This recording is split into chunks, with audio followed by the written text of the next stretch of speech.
Got beans? Let's make sure they're the tastiest beans ever with these top harvesting tips.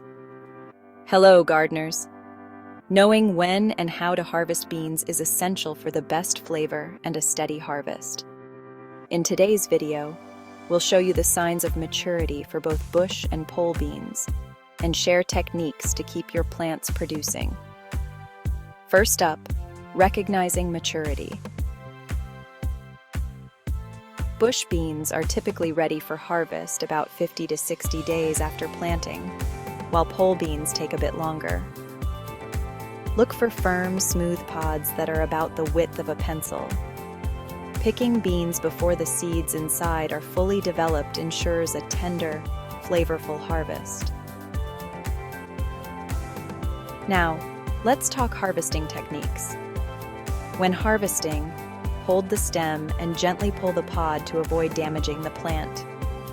For pole beans, frequent harvesting is important. Aim to pick every 2 to 3 days. This encourages the plant to keep producing fresh beans over a longer period. Lastly, storing your harvest. After harvesting, store beans in the fridge for up to a week to keep them fresh. For larger harvests, consider blanching and freezing beans to enjoy them year-round.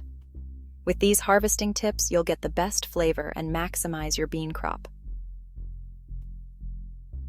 Thanks for watching, and be sure to subscribe for more gardening tips. Happy harvesting!